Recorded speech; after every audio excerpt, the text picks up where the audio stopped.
Just ahead on American Black Journal, Focus Hope gets ready for its 44th annual March for Hope while welcoming a new CEO. I'll talk with the organization's new leader. Plus, the Detroit Public Schools Foundation honors champions of education. Don't go away.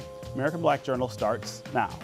Masco Corporation is proud to manufacture innovative and environmentally friendly products for the home. Delta faucets, craft-made in Merillat cabinets, and Behr brand paints have all been designed with you in mind. Masco and its family of companies, serving Michigan communities since 1929.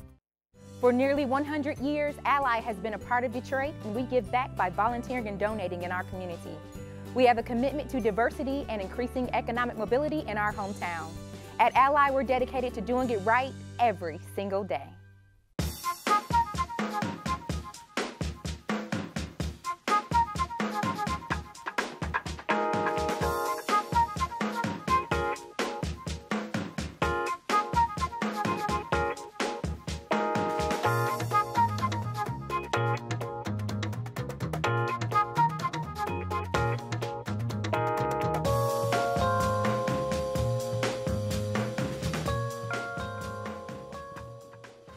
Welcome to American Black Journal. I'm Stephen Henderson. The well-known civil and human rights organization Focus Hope is celebrating its 50th anniversary this year. The nonprofit was founded to overcome racism, poverty, and injustice through intelligent and practical actions such as education and empowerment.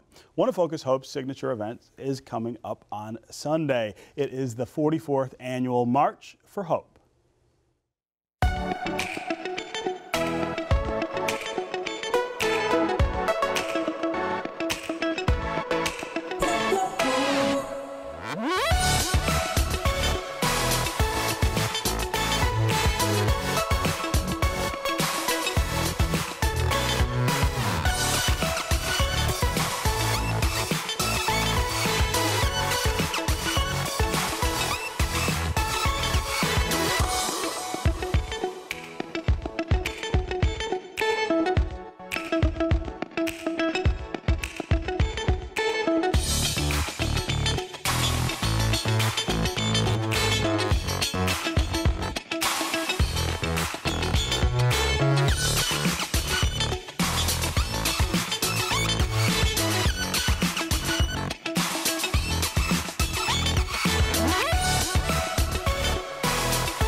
Joining me now is Focus Hope's new CEO, Portia Roberson. Welcome to American Black Journal. Thank you for having me. First, congratulations on the new job. Appreciate that. We're going to talk about that in a little bit, but let's start by talking about the march. The march. The 44th annual march, which seems hard to believe that we're at that number. Well, we're at 50 years at Focus Hope. Yeah. So this was an event that Eleanor was born from Eleanor Jositis.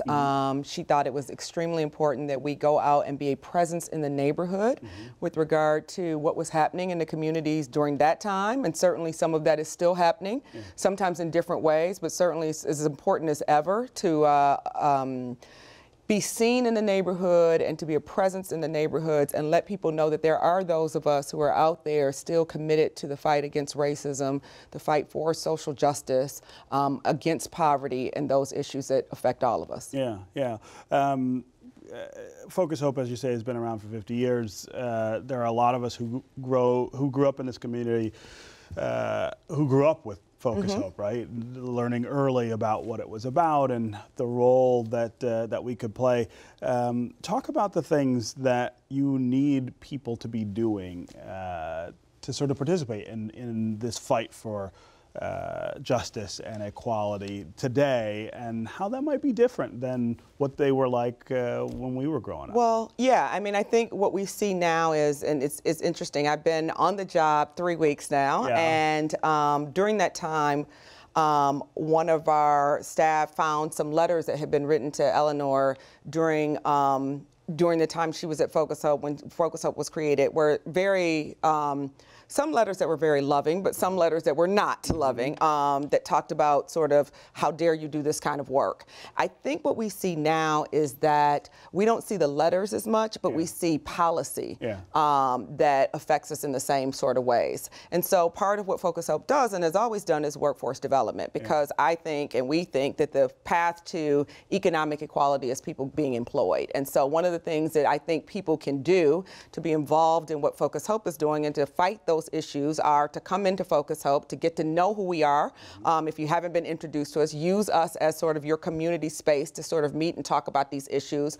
We really have decided to do community advocacy and really explain to people the importance of voting and how it affects your daily life, because those people will be setting policies that will affect what you do. And so those are the kind of things I think people in the communities can get involved in, and we, welcome people to come in and talk to us about if they're looking for employment. How can we help that? Because certainly being able to give someone a job where they can support themselves and their families is sort of combating racism as it is now. Yeah, and the march is, of course, a great way to sort of introduce yourself to the idea of Focus Hope. But it takes place in Hope Village. In Hope Village, which is on Oakman. We'll start at Oakman, right where 1200 Oakman, which is where Focus Hope is located. We'll march about 3.8 kilometers, miles, I don't know. I'll be marching, I know that much, right. We have some activities for children so that you can bring your whole family.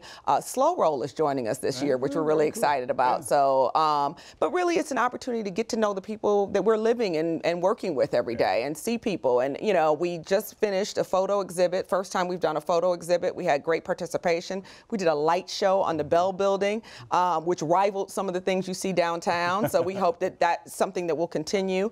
But it really is about Detroit and the areas outside of the ones that traditionally we talk about. Talk about that neighborhood. Focus Hope's been there a long time, as we pointed out.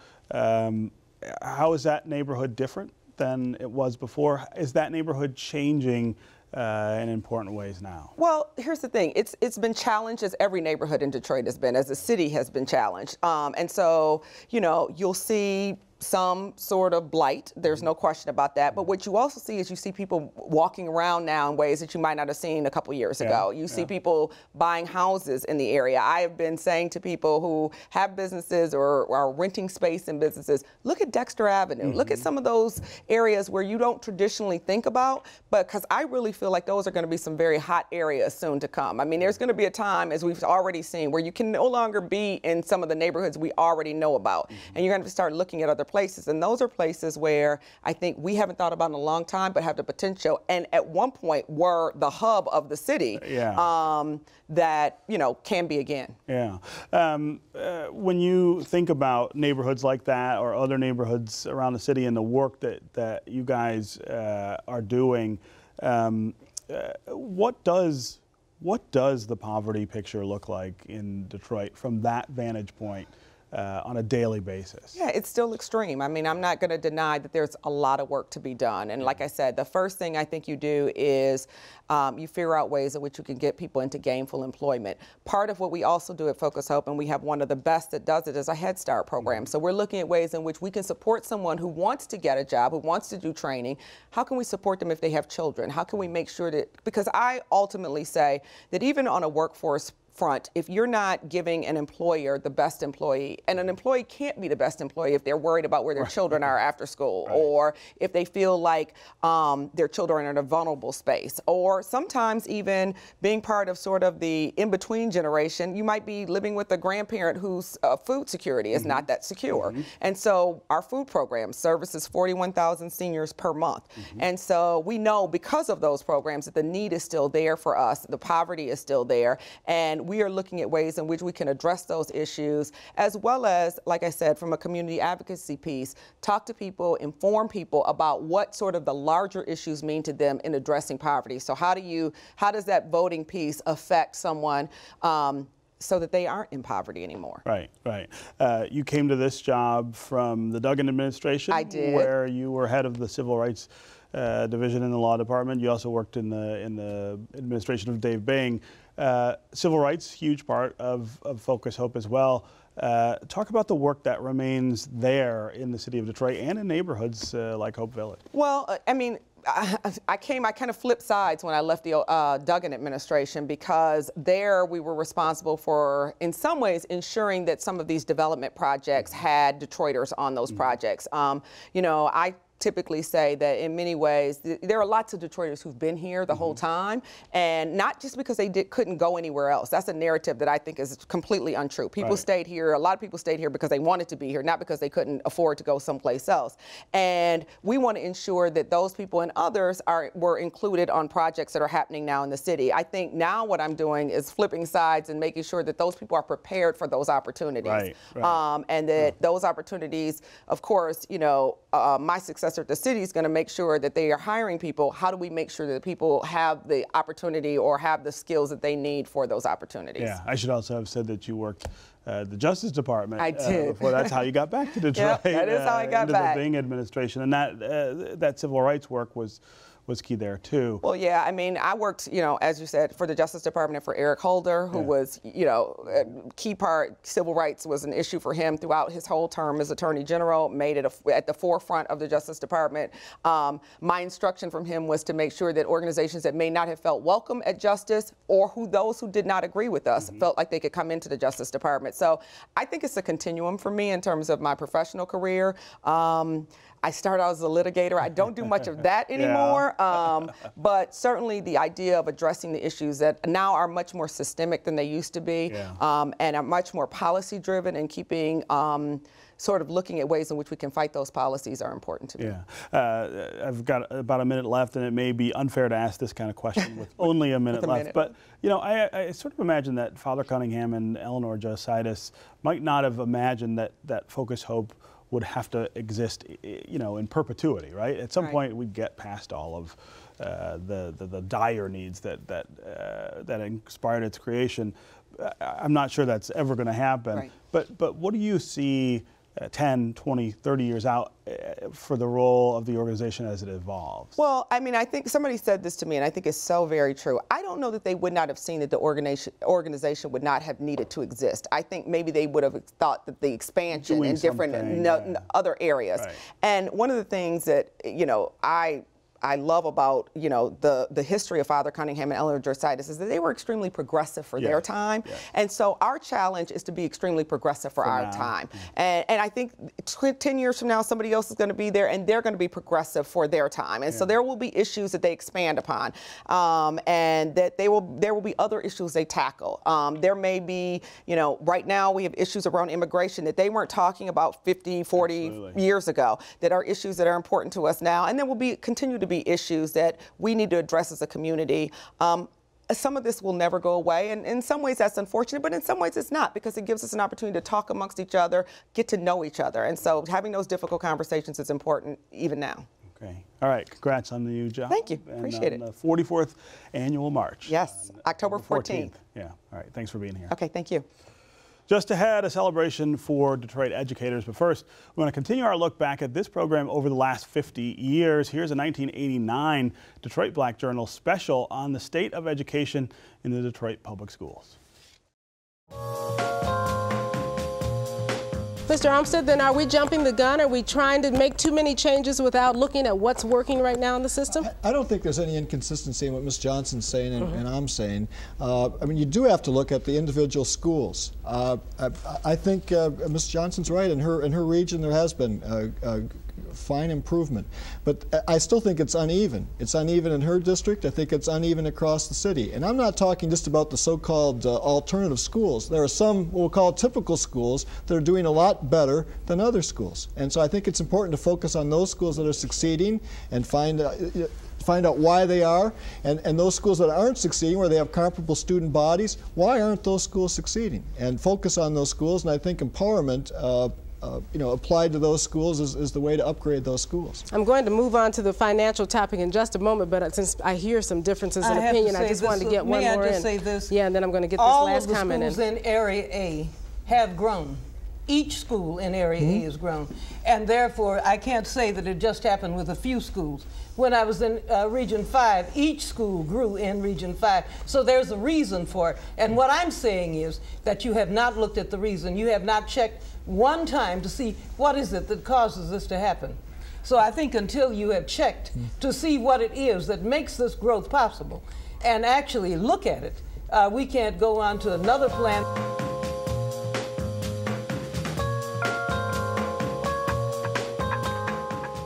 The Detroit Public Schools Foundation is holding its 5th annual Champions of Education fundraiser later this month. The W.K. Kellogg Foundation is being honored along with Educators of the Year from the Detroit Public Schools Community District.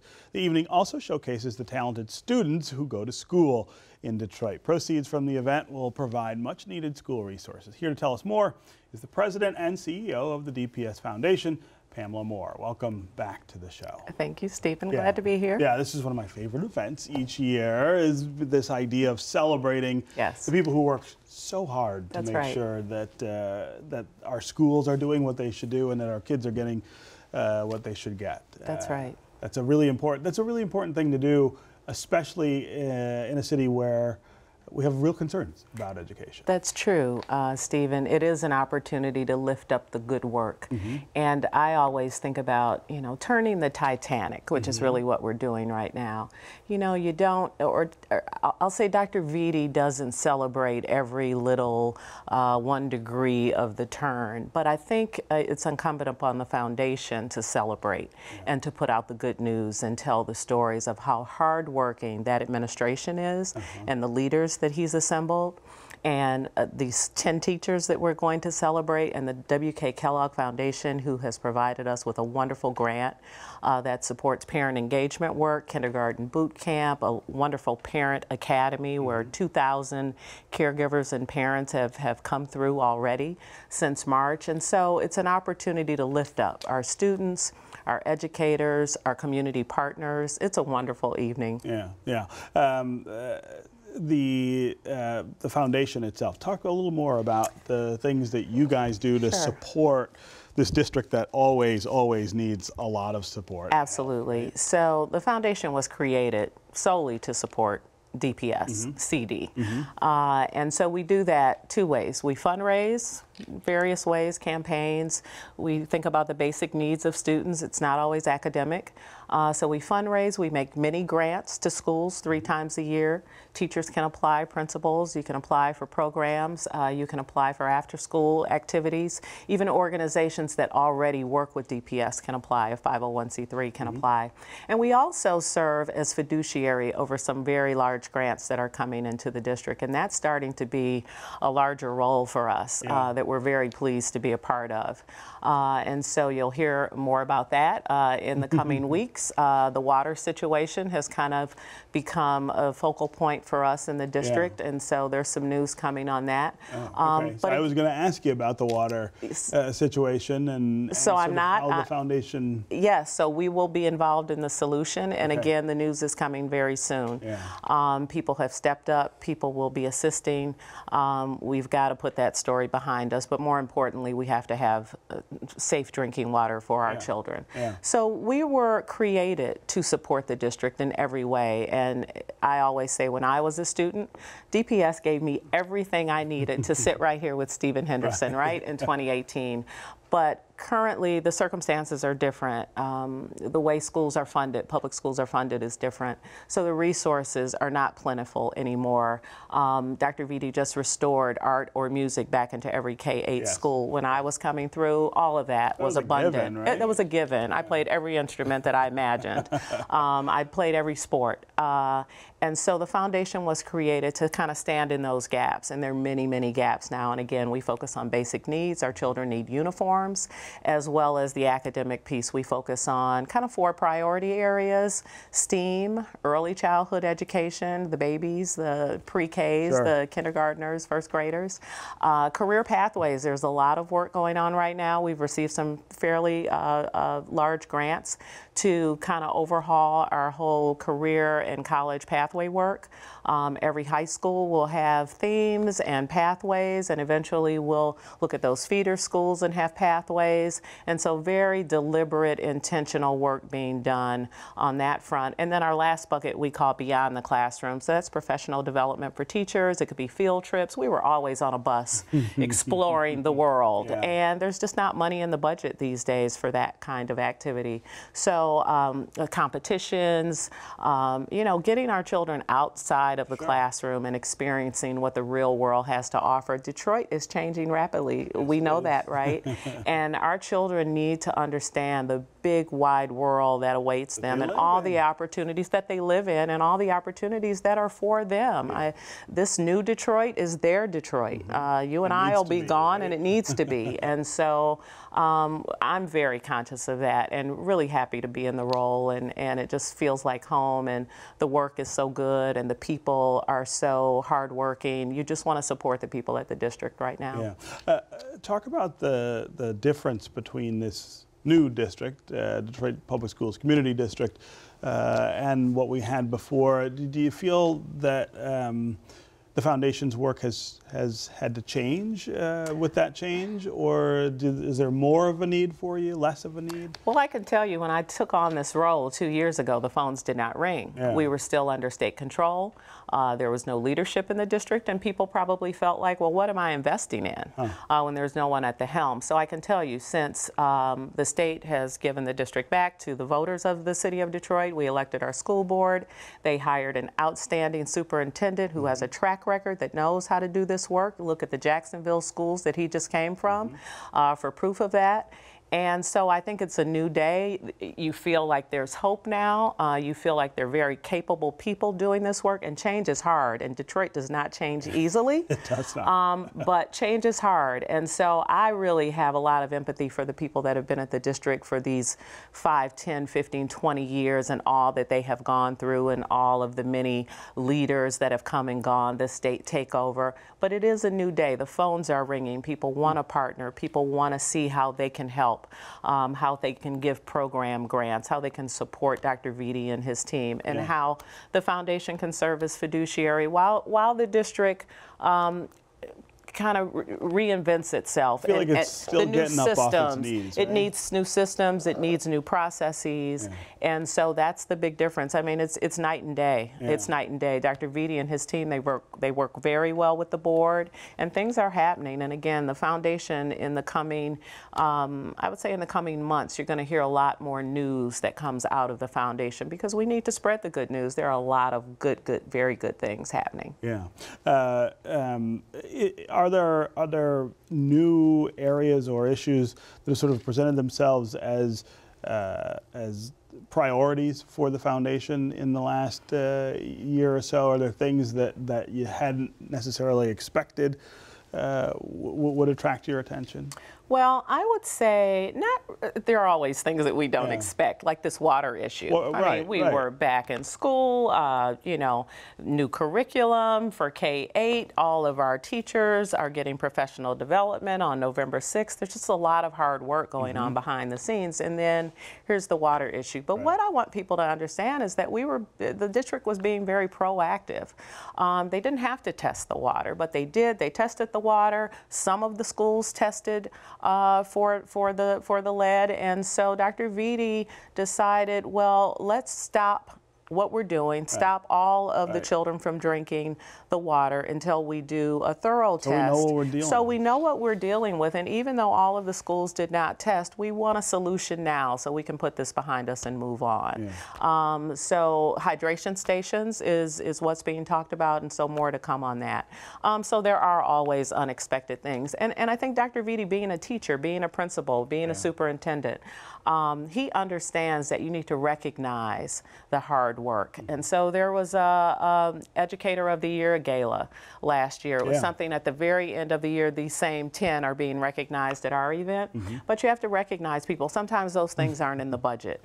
But no real big surprises. We know that the IT upgrades need to happen. We know that we have a large special needs population that needs special attention and special tools and resources.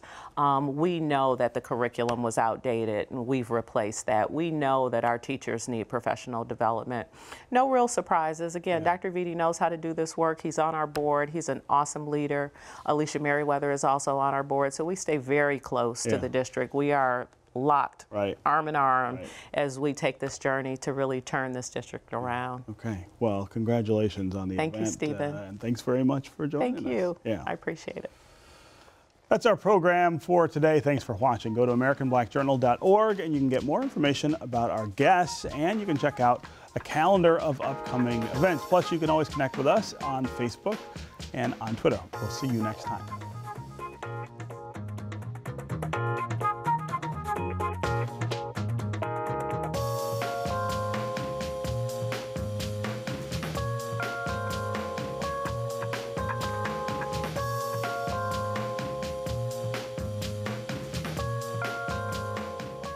As American Black Journal looks ahead at the next 50 years, we want to hear from you, the viewers.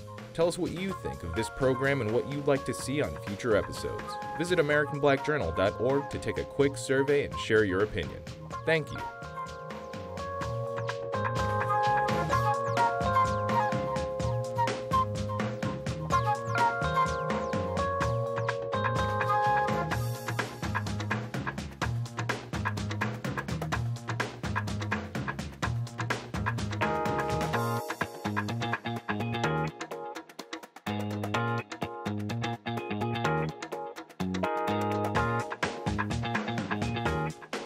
Masco Corporation is proud to manufacture innovative and environmentally friendly products for the home. Delta faucets, craft-made in Merillat cabinets, and Behr brand paints have all been designed with you in mind. Masco and its family of companies, serving Michigan communities since 1929.